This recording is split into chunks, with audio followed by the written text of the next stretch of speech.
Hey, I'm Jen. In life, I've learned that adversity is a stranger to no one.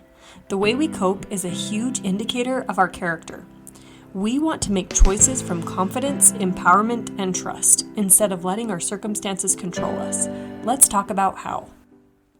This is episode G, Getting Aligned with Our Inner Self. Hello, thank you for joining me on the podcast this week. I don't have a guest, so you're stuck with just me. Also, full disclosure, this is the second time I'm recording this because I did the thing again where I didn't change the microphone to my USB mic and it was just on default and it was crappy audio. So here we are again. Should be even better, right? Hopefully. Okay, so first, naming the emotion. This listener writes in, my landlord is selling our complex. And she writes that she feels anger. Upon further questioning, she said that their landlord is giving them until May to find somewhere else to live. Otherwise, they'll double the rent. Whew. I feel for you. I'm so sorry, especially in this housing market. Ugh, good luck. Okay, the next example is mine. When my husband and I were married a year, I registered for a 15K, which is approximately 9.3 miles. And I trained for it and I looked forward to it. And the day came and my husband and I were driving to the race. Side note, I forgot my number. You know, it has your little tracker and everything. So we had to turn around and get it. So we were late to the race. We were driving up the canyon as all the runners were running down, starting the race. So I started late, so I was already off on the wrong foot. And the race went well. It went great. I loved it. I enjoyed it. It got easier as I went along. And I had my phone with me because I was listening to music. So my husband was texting me encouraging words and things like that. And I told him that the finish line was going to be near McDonald's. So he went to go find a parking spot. And I continued with the race. And I finished. I crossed the finish line. I was so proud of myself. And then I was immediately hurt because I didn't see my husband anywhere. Turns out he had taken my text literally and had literally parked by McDonald's. I chastised him for not looking for the finish line. Hello, why would it just end and there'd be no people or crowds? But whatever. I was hurt for a while, but I moved past it. And then the last one is this listener writes in that she was feeling crazy/annoyed because her kids constantly fight. Now, I realize that naming the emotion can help, but it doesn't remove the situation. But remember, we're meant to experience the range of human emotions, and feelings buried alive never die. So sometimes we just have to let them run its course. Sometimes we just have to let them run their course. With this one, though, I thought I'd attach some new thoughts to try on. That can be the next step. So first, naming the emotion and then trying new thoughts. So the ones I found were, my challenges help me grow. I believe in me. I choose not to take it personally. I can get through anything. Peace comes from within, not from the circumstances outside of me. So find one that your brain thinks is a little believable and try that instead of ruminating or focusing on the circumstance at hand. Okay, next is my list for the week.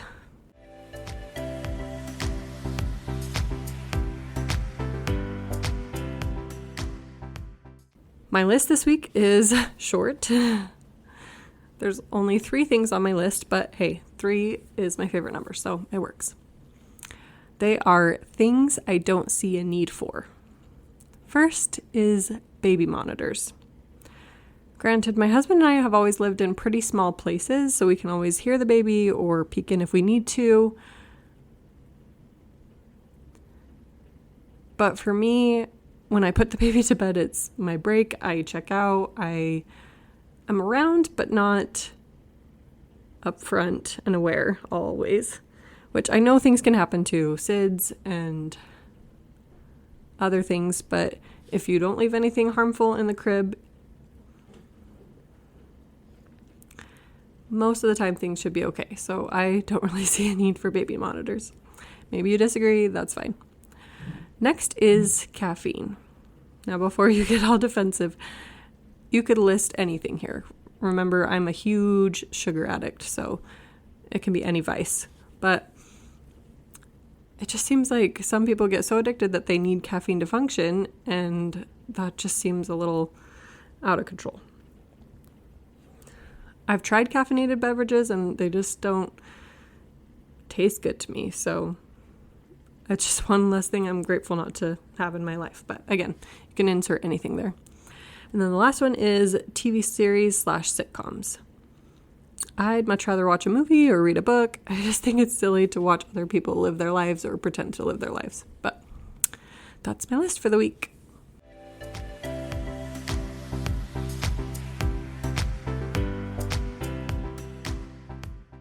This week, I attended a Relief Society activity, and we had a psychologist as a speaker, and they're going to do a series of mental health nights. And this time, we talked about being goal-driven versus value-driven. And I really enjoyed the conversation, so I felt like it would be good to share on the podcast. So the speaker shared an example of two kids riding in the back seat of a car on their way to Disneyland. Now, I'm going to use a fun ice cream shop instead. It just seems more relatable or realistic. You'll see why as I share. But there's going to be two scenarios. So the first scenario is, again, these two kids are in the back seat of the car. One of them is goal-driven. He's just focused on the ice cream shop. When are we going to get there? Are we there yet? So focused on the goal. The next child is value-driven. He is focusing more on the journey. He notices the scenery out the window. He plays some games to entertain himself. They're both going to the ice cream shop, but he is more focused on the journey along the way to get there. Okay, and then the second scenario is they're still both on their way to the ice cream shop. The first one is goal-driven. Are we there yet? When are we going to get there? And his journey is just full of anger and frustration and impatience, annoyance. The second child, again, is value-driven. He looks out the window, sees the scenery.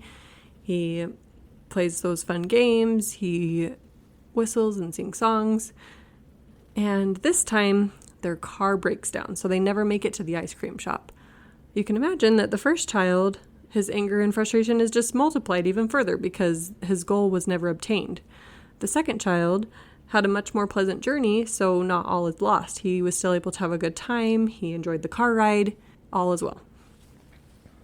I like this comparison to our lives because it's not that goals are inherently bad, but it's what our focus is along the way, how our journey is, how we respond to setbacks, how we are experiencing the journey, what we're learning along the way. Then if you never reach your goal, not all is lost. And if you do reach your goal, great, you had fun along the way. I thought this went really well with alignment and being aligned with our inner selves because it prompts the question, what are our values? What is it that we want internally? And are we aligned with that? What prompted this alignment topic is I saw an Instagram post from Dana, my guest from a few weeks ago. She wrote, "Am I in alignment with the person I want to be, with my job, with my roles as wife, mother, daughter, sister, friend, and neighbor? What needs to change? What shifts should I make? And what does it look like when I've made it there?" I love this because it prompts us to get curious. Just like we would be with a friend or someone we're getting to know, we would want to ask questions. We'd want to get to know them. And the same is true for ourselves. We want to figure out what we value, what we are pursuing, and curiosity is the way to do that. Okay, my 3 quotes for the week. Lately, I've been giving them in series. Hopefully that's okay. The first is by Steve Maraboli, and he says, "A lot of the conflict you have in your life exists simply because you're not living in alignment. You're not being true to yourself." The next quote is by Brian Tracy, and he says, "Just as your car runs more smoothly and requires less energy to go faster and farther when the wheels are in perfect alignment, you perform better when your thoughts, feelings, emotions, goals, and values are in balance." And the last one is by Eckhart Tolle, and he says, When the basis for your actions is inner alignment with the present moment, your actions become empowered by the intelligence of life itself. I think I mostly like that one because it says empowered. Okay, so all of this is great and all, but how do we do that? How do we align ourselves? What's the process? I feel like that's the missing piece with a lot of things in life. We obtain all this great information. It sounds good. It sounds nice. But where's the how? How do we do this? So I came up with an acronym, and it's to the word explore, because again, we need to get curious. We need to go out. We need to do. We need to find. So the first letter, E, is for embrace meekness. And to me, meekness is humility plus patience. It's willing to accept and submit without resistance to the will and desire of God. Now you're probably thinking, God, I thought we were talking about ourselves, our choices, our lives. Well, to me, he's better at knowing what we want than we do, so I want to involve him in the process. But it's also being open to others' suggestions, lessons, and insights, welcoming those into our lives and seeing how they can apply to us. X is for expect a mess. This is similar to cleaning and organizing. You know, when you're cleaning the pantry or closet, it seems to get worse before it gets better. That's how it is with our lives. We need to take everything out, look at it, decide what we want to put back, what we want to get rid of. Again, kind of a messy process. P is for plan, but be flexible. As you're working towards your goals, be open to anything that comes along. On my mission, I had several companions that were very slow and intentional, and I was the opposite. I had a plan. I wanted to be on time. I wanted to be efficient. Boom, boom, boom, get everything done, get everything in.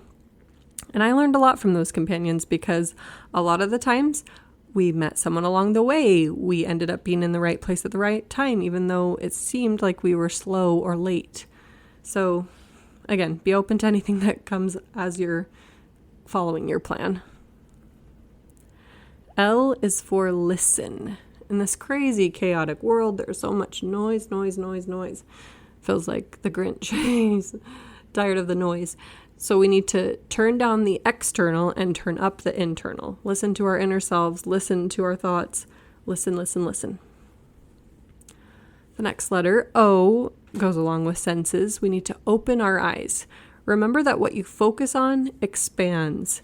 If you're pursuing a goal or looking for a passion, looking for something, your brain will automatically look for information that is relevant for that. So again, open your eyes, pay attention to what stimulus is coming in and what's around you. R is cautionary, respect your limits. As cliche as it is, Rome wasn't built in a day. And nothing in nature blooms all year. Take care of your body and it will take care of you. And last but not least, E, embrace you, your quirks, your gifts, even your limitations. There's a reason we were placed here in the place that we are. We're unique. All those things make us who we are. Embrace it. Okay. I made it through again. Hopefully something I said was helpful. And remember to share this podcast, rate it, review it. Whatever you do is great. Thank you so much, and I'll talk to you next week. Thank you for joining me on the podcast today. You can find me on Instagram at A is for Adversity or email me at jenbank16@gmail.com. I'd love to hear from you.